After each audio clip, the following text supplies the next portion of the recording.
नमस्कार मित्रों, मैं एसवी भारद्वाज आपका फिर से अभिनंदन करता हूं।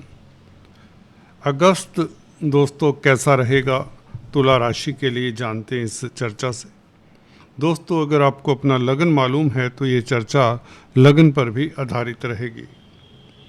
दोस्तों, दो महत्वपूर्ण परिवर्तन, बल्कि तीन परिवर्तन कहें तो बेहतर होगा, इस महीने होंगे।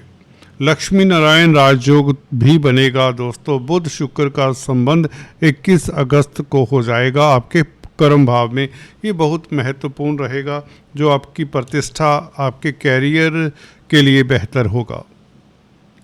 वैसे भी लग्नाधिपति शुक्र का कर्म भाव में बैठना अच्छा होता है, और बुध का भी मार्गी हो जाना 11 अगस्त से, ये भी सुखद घटना है, शुरुआत में ही बता देता हूँ।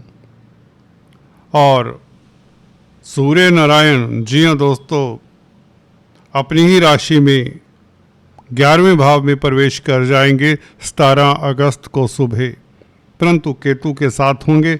इसके ऊपर भी चर्चा करेंगे खुलकर। मंगल दोस्तों, आज 28 जुलाई है जब मैं ये रिकॉर्डिंग कर रहा हूँ।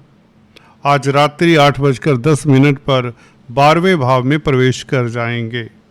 तो मंगल के प्रभाव के ऊपर भी टिप्पणी करेंगे, जिसकी चर्चा हमने अलग से भी की है।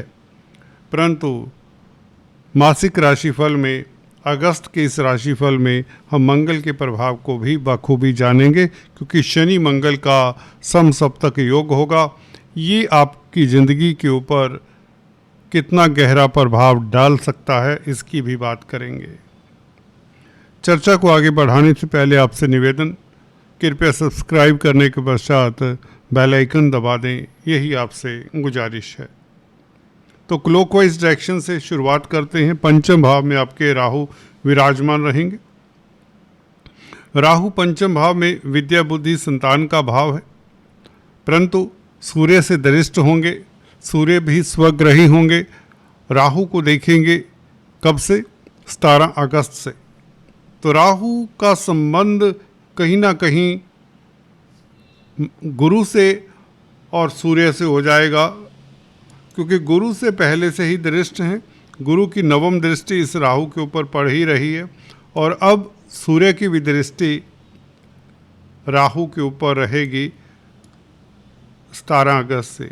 तो दो बड़े ग्रहों का प्रभाव राहु के ऊपर रहेगा। अगर आपकी राहु की महादशा अंतरदशा है तो आप कोर्ट कचहरी में आपकी जीत होती है, मुकदमेबाजी में आपको सफलता मिलती है, सरकारी तंत्र से कहीं ना कहीं आपको फ़ायदा होता है, क्योंकि सूर्य हैंगे तो लाभ स्थान में।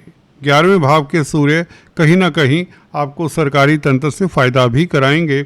और कहाँ से दुविधा हो सकती, इसकी भी बात करेंगे, क्योंकि सूर्य हैं केतु के साथ।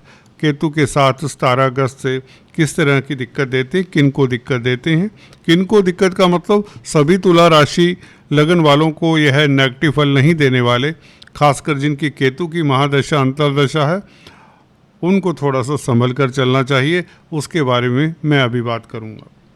तो राहु देखिए पंचम भाव में, जो कि स्पेकुलेशन का भाव भी है, गुरु से दृष्ट हैं, और लाभ स्थान के मालिक सूर्य से दृष्ट होंगे। तो मुझे लगता है धन की स्थिति बेहतर होगी आप लोगों की, खासकर 17 अगस्त से, जब सूर्य स्वग्रही होकर पंचम भाव को देखेंगे। तो स्टॉक मार्केट से आपको फ़ायदा हो सकता है। म्यूचुअल फंड्स या स्पेकुलेशन का कामकाज करते हैं तो फ़ायदा हो सकता है। राहु का देखिए ऐसा है, जिस भाव में होता है, जिस राशि में होता है, उसी का फल देता है। ये कुंभ राशि में तो शनि का भी फल देंगे। शनि छठे भाव में बहुत बली होते हैं गोचर में, मैं अक्सर बताता आया हूँ। यहाँ पर शनि 6th हाउस में बैठे हैं, और शनि अपने ही नक्षत्र में, उत्तरा भद्रापद नक्षत्र में, तो काफ़ी स्ट्रोंग हैं। तो राहु कहीं ना कहीं इस महीने आपको सरकारी तंत्र से फ़ायदा देते हैं, कंपटीशन एग्ज़ाम्स में आपको सफलता देते हैं। हाँ, खान पान के ऊपर आपको नियंत्रण रखना चाहिए, इतना ज़रूर कहना चाहूँगा। अदरवाइज़ ये राहु आपके लिए शुभ है। शनि की बात करें, जिसके बारे में हम अक्सर चर्चा करते आए हैं, शनि एक ऐसे ग्रह बन चुके हैं आपके लिए, जो आने वाले 2 सवा 2 साल आपको कोई ना कोई उपलब्धियां देते ही जाएंगे। कम से कम 2-3 उपलब्धियां शनि आपको देकर ही यहाँ से रुखसत होंगे। शनि का इस महीने बात करें तो जैसा कि बताया अपने ही नक्षत्र में है, मंगल से दृष्ट रहेंगे। मंगल का शनि के ऊपर प्रभाव, इसके ऊपर टिप्पणी करते हैं। देखिए, मंगल यूं तो धन भाव के भी मालिक हैं और सप्तमेश भी हैं। तो सप्तमेश का संबंध चतुर्थेश पंचमेश शनि के साथ हो तो कहीं ना कहीं लव लाइफ के लिए तो ये योग अच्छा है। व्यापार विदेशों में जो करते हैं, एक्सपोर्ट इंपोर्ट का कार्य करते हैं, जो विदेश सेटल्ड है मेरे भाई बहन, उनके लिए स्थितियां तो उत्तम ही रहेंगी। जमीन जायदाद के कामकाज में हाथ ना डालें, खासकर सेल परचेज 11 अगस्त तक, जब तक बुध वक्री हैं, ना करें। सेल परचेज का मतलब कोई एग्रीमेंट साइन ना करें, कोई कॉन्ट्रैक्ट साइन ना करें, कोई डॉक्यूमेंट साइन ना करें जब तक बुध 11 अगस्त तक वक्री हैं। खासकर प्रॉपर्टी संबंधित कामकाज को लेकर थोड़े से सतर्क रहें। अगर प्रॉपर्टी का बिजनेस है, व्यापार है, खासकर डॉक्यूमेंट साइन ना करें तो बेहतर होगा। अदरवाइज क्योंकि 12वें भाव में धन भाव का मालिक बैठा है, शनि से दृष्ट है, शनि पंचम भाव के मालिक है, तो पंचम भाव आपको कहीं ना कहीं अचानक से लाभ करवा सकता है। पूर्व पुण्य आपके साथ देते हुए नजर आते हैं जहाँ तक फैमिली मैटर्स आर कंसर्न्ड, क्योंकि पंचमेश का शनि का संबंध द्वितीयेश के साथ मंगल के साथ हो रहा है। मंगल हालांकि 12वें भाव में है। 12वें भाव में मंगल जो कि एक्सपेंडिचर का भाव है, आपका देखिए बौद्धिक बल से आप कहीं ना कहीं विदेशों से लाभ कमा सकते हैं। मेडिकल क्षेत्र से आपको लाभ हो सकता है, या सोशल वर्क अगर आप कर रहे हैं, सोशल संस्थानों के साथ, एनजीओज़ के साथ कोई आपका नाता है तो भी आपके लिए बेहतर रहेगा। परंतु फैमिली के ऊपर आपका खर्चा होने की संभावनाएं बनी रहेंगी। हो सकता है आप अपने फैमिली मेंबर्स को गिफ्ट लेकर दें, सुंदर सुंदर परिधान लेकर दें अपनी भार्या को, अपनी पत्नी को। अगर आप विवाहित हैं, मैरिड हैं, बच्चों के लिए कुछ खरीदारी करें। हो सकता है एक्सपेंडिचर बढ़ने के योग तो बन जाते हैं, क्योंकि परिवार के भाव का मालिक 12वें भाव में है, तो इसलिए स्थिति इस तरह की हो सकती है। सप्तम भाव का मालिक भी है मंगल, 12वें भाव में बैठा है, परंतु पंचमेश शनि से दृष्ट है। पंचमेश सप्तमेश का योग हो तो ये राजयोग होता है। कहीं ना कहीं व्यापार के लिए अच्छा है, लव लाइफ के लिए अच्छा है, आपके लिए आपका कंजुगल लाइफ बेहतर रहता है। और सप्तमेश होकर मंगल परंतु सप्तम भाव में भी देखता है, इसलिए कंजुगल लाइफ बेहतर तो रहता है। और मैरिज लाइफ में भी गर्माहट रहेगी। कहीं ना कहीं आप घूमने फिरने का आयोजन प्रयोजन बनाएंगे, और ट्रिप के लिए, घूमने जाने के लिए, ट्रिप पर जाने के लिए अच्छा समय है। जो न्यूली वेडिड कपल हैं उनके लिए ये बहुत अच्छा समय रहेगा। शनि मंगल का ये संबंध कहीं ना कहीं रिश्तों में, खासकर मियाँ बीबी के, हस्बैंड वाइफ के रिश्तों में गर्माहट भी लाता है। चतुर्थ भाव का मालिक शनि है और चतुर्थ भाव होता है माता का भाव है। माता के भाव का मालिक का संबंध मंगल के साथ हो रहा है, खुद छठे भाव में है, तो मदर के स्वास्थ्य का ख्याल रखें इस अवधि में। पब्लिक डीलिंग करने वालों को थोड़ा सा गोपनीय, अपनी बातों को गोपनीय रखें या कम बोलें। पब्लिक में अपने व्याख्यानों के ऊपर थोड़ा सा कंट्रोल रखें, अपनी बातचीत के ऊपर कंट्रोल रखें। अदरवाइज जो शनि से संबंधित कामकाज करते हैं उन्हें भरपूर लाभ होगा। ये बात भी आपको बता दें, क्योंकि मंगल की दृष्टि, धन भाव के मालिक मंगल की दृष्टि शनि के ऊपर भी होगी, तो इसका मतलब ये है शनि से संबंधित कामकाज करने वालों को धन प्राप्त होगा। लोहा, कोयला, पेट्रोलियम, खदानों का कामकाज, civil engineering, construction, building materials, hardwares और factories, mill parts, industries, labour को डील करने वाले ट्रांसपोर्टर्स, जो भी शनि से संबंधित कामकाज हुआ करते हैं, धातुओं से संबंधित टिम्बर, लेदर, इस तरह के जो कामकाज हैं, उनको बहुत लाभ होगा, खासकर 11 तारीख से। अगर आप ट्रेडर हैं, दुकानदार हैं, तो 11 तारीख के पश्चात बुध का मार्गी होना बहुत लाभदायक सिद्ध होगा, क्योंकि भाग्यस्थान का मालिक 10th हाउस में बैठा है, तो इससे आपके लाभ में वृद्धि होती है। और सूर्य के साथ होगा बुध, मार्गी हो जाएगा। तो 11 तारीख से लेकर 17 तारीख तक, बल्कि 16 तारीख तक, ये 5 दिन आपके लिए बहुत लाभकारी रहेंगे। बुध द्वितीय राजयोग भी बनता है, यहाँ पर बौद्धिक बल अच्छा रहेगा, आपकी स्कीमें सिरे चढ़ेंगी, आपकी प्लानिंग अच्छी रहेगी और कार्यस्थल पर बॉस आपके कार्यों की सराहना करेगा। 11 तारीख से जैसे ही बुध मार्गी होता है, सूर्य का भी साथ है, तो लाभ होता है। प्रमोशन के योग 11 से लेकर 16 तारीख के मध्य बनते हैं। अगर आपको प्रमोशन का इंतज़ार है, अगर आप नौकरी को चेंज करना चाहते हैं, नौकरी ढूंढ रहे हैं, तो ये एफर्ट करने के दिन हैं। 11 तारीख नोट कर लीजिए, से लेकर 16 तारीख तक बहुत उत्तम समय रहेगा। तो यहाँ पर ट्रेडर्स हैं, दुकानदार है, कमीशन का जो कामकाज करते हैं, उनके लिए भी समय उत्तम रहेगा। कंप्यूटर IT लाइन के क्षेत्र में जो हैं, उनके लिए भी लाजवाब समय रहेगा। पेट्स में जो डील करते हैं, जी हाँ दोस्तों, वेजिटेबल वेंडर्स हैं, उनके लिए समय उत्तम रहेगा। शुक्र का संबंध 21 अगस्त को होगा बुध के साथ ही लक्ष्मी नारायण राजयोग बनेगा।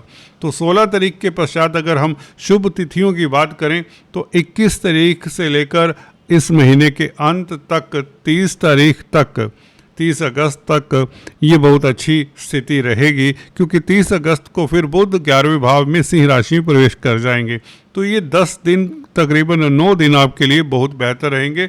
लक्ष्मी नारायण राजयोग बनेगा बुध शुक्र के कारण। शुक्र क्या है? लगन के मालिक है। बुध क्या है? भाग्यस्थान के और 12वें भाव के मालिक है। तो विदेशी कामकाज, मल्टीनेशनल कंपनीज में कामकाज कर रही हैं तो बहुत अच्छा। वीज़ा के लिए कोई अप्लाई करना चाहते हैं तो ये दिन बहुत अच्छे रहेंगे, आपकी एप्लीकेशन मंजूर हो जाएगी। वीज़ा को लेकर किसी तरह की प्रॉब्लम है तो बहुत अच्छा। 21 अगस्त से लेकर, बल्कि 11 अगस्त से लेकर 30 अगस्त तक विदेशी कामकाज करने वालों के लिए समय सुखद हो जाएगा। विदेश सेटल्ड हैं अगर आप के रिश्ते नातेदार, वहाँ से सुखद समाचार मिलेगा, क्योंकि बुध कम्युनिकेशन के कारक भी हैं। तो कम्युनिकेशन से, संचार व्यवस्थाओं से आपको कोई सुखद समाचार मिले।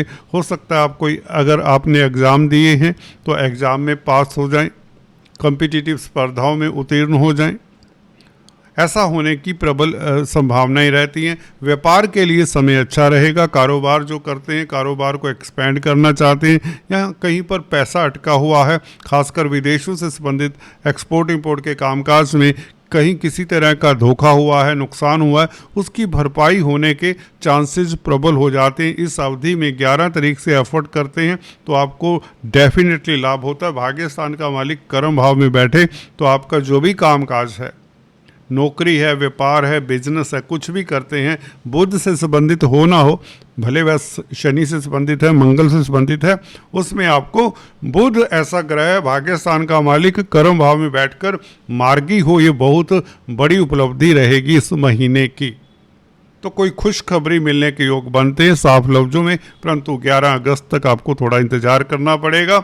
जो आपके कार्य रुके हुए हैं, या रिश्तों को लेकर, लव लाइफ को लेकर, पढ़ाई को लेकर, नौकरी को लेकर, बिजनेस को लेकर कोई खुशखबरी, कोई तरक्की, कोई सफलता मिलने के योग बनते हैं। और शुक्र बुध का योग, ये लक्ष्मी नारायण राजयोग 21 अगस्त से ये आपके वारे न्यारे करेगा, आप परम भाग्यशाली हो जाते हैं। 21 अगस्त से लव लाइफ बेहतर, स्त्री वर्ग को से आपको मदद मिले। अगर आप कॉस्मेटिक्स, रेडीमेड गारमेंट्स इत्यादि का कामकाज करते हैं, ज्वेलरी, डायमंड्स, ग्लैमर की फील्ड में है, कला के क्षेत्र में है, तो आपकी कला में इमेजिनेशन में एक उछाल भी आता है और आप अच्छा क्रिएट करते हैं। कुछ अच्छा लिखने की जो भावनाएं हैं वो जागृत होंगी, कुछ ना कुछ खास होगा। गुरु यहाँ पर भाग्यस्थान में बैठकर लगन को देखते हैं तो आपको भाग्यशाली भी बनाते हैं, गुरु भी धनी भी बनाते हैं। अकेले गुरु भी यहाँ पर बहुत सुखद रहेंगे। भाग्यस्थान में बैठे हुए गुरु कहीं ना कहीं आपको कर्जे से निजात दिलवाते हैं इस महीने, क्योंकि बुध शुक्र का योग, धन की स्थिति बेहतर होती है, जिससे आप अपने कर्जे को लिक्विडेट करने की स्थिति में रहेंगे।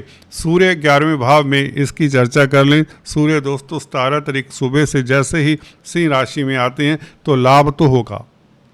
सरकारी तंत्र में जिनका कोई मसला है उन्हें थोड़ा सा सतर्क रहना चाहिए। जिनका कोई मसला है, कोई पेनल्टी है, कोई जीएसटी का इशू है, कोई कस्टम का, कोई इनकम टैक्स का, कोई वैसे कोई एलिगेशन है, कोई ऑफिस में जॉब करते हैं, कोई उनको किसी तरह का सस्पेंशन है, तो अभी महीने के लिए छेड़े मत। अपने बॉस को या अपनी फाइल को दबे रहने दीजिए। अगर कोर्ट कचहरी में कोई मसला है तो उसे अपनी डेट आगे ले लें। कब से? 16 सितंबर के पश्चात की डेट ले लें। अभी कोई डेट मिलती है 17 अगस्त से लेकर 16 सितंबर के बीच में, तो वह डेट आपके लिए हानिकारक हो सकती है, क्योंकि केतु राहु की एक्सिस के ऊपर सूर्य, ये पितृदोष भी बनता है। इस कारण आपको अगर सूर्य या केतु की दशा अंतर्दशा, इसका ख्याल रखना चाहिए। और चींटियों को आटा शक्कर डालें, केतु के बीज मंत्रों का जाप करें, गणपति को दूर्भा अर्पित करें, सूर्य की आराधना करें। संडे के दिन गुड़ गेहूं का दान करते रहें, आदित्य हृदय स्तोत्र का जाप करें, सूर्य को जल दें, अर्घ्य दें। पिता की सेहत का ख्याल रखें, पिता के साथ वैचारिक मतभेद ना हो उसका ध्यान दें। और अथॉरिटी में जो लोग हैं उनसे डिस्टेंस बनाकर रखें। अगर आपका सूर्य कमजोर है, नीच राशि का है, शत्रु राशि का है, नवमांश में भी नीचस्थ राशि में है, या 6, 8, 12 भावों में है, 6, 8, 12 भावों के मालिकों के साथ है, सूर्य आपका कमज़ोर अगर है, तो आपको शासन सत्ता से जुड़े हुए लोगों से, सरकारी लोगों से डिस्टेंस बनाकर रखना चाहिए। ये सूर्य का आपको थोड़ा सा इस तरह की अनुपालना करनी चाहिए। और अपने पिता की सेहत का ख्याल रखें। अगर उनकी सेहत पहले से ही दिक्कत वाली है तो यू शुड बी वॉचफुल। मंगल 12वें भाव में हमने चर्चा की। धन भाव का मालिक 12वें भाव में, तो अपनी फैमिली को गिफ्ट लेकर दें, चैरिटी करें, अच्छा रहेगा। हनुमान जी की उपासना करते रहें। मंगल यहाँ पर कोई ज़्यादा दिक्कत देने वाले नहीं। सप्तम भाव के सुखद फल मिलते रहेंगे। व्यापार के लिए अच्छा है, पार्टनरशिप के लिए अच्छा है, पार्टनर के लिए भी बुरा नहीं है। सप्तम भाव का मालिक अपने भाव को देखता है अष्टम दृष्टि से, इसलिए पार्टनरशिप से लाभ होगा। डेली आमदन बढ़ाने में मददगार भी होगा मंगल, क्योंकि शनि से भी दृष्ट है। शनि मंगल हालांकि मित्र नहीं है, परंतु शनि राजयोग कारक है। शनि के पंचमेश होने के कारण सप्तमेश आपके मंगल हैं, तो ये राजयोग बन जाता है। पंचमेश सप्तमेश का संबंध हो तो व्यक्ति को लाभ होता है। पूर्व पुण्य कहीं ना कहीं व्यापार में साथ देते हैं, या कहीं ना कहीं भागीदारी में सफलता मिलती है, विदेशों से लाभ होता है। कुल मिलाकर आज इतना ही। Please do subscribe, like and share. चलते चलते आपको इस महीने के लक्की नंबर, लक्की कलर बता दें। देखिए, लक्की कलर तो आपके लिए वाइट और स्काई ब्लू रहेगा। ये दो कलर सफ़ेद और स्काई ब्लू आपके लिए बहुत शुभ रहेंगे। और इस महीने ग्रे कलर को, ऑरेंज कलर को, पिंक कलर को अवॉइड करें। फिर से रिपीट कर देता हूँ, grey colour, orange colour, pink colour, इसको अवॉइड करें टोटली। और आपके लिए लक्की नंबर, अगर आप शेयर स्टॉक मार्केट में कामकाज करते हैं तो रहेगा 2, 11, 29। आज इतना ही, फिर से मिलेंगे। Please do subscribe, like and share. Thanks for watching this video. God bless you all.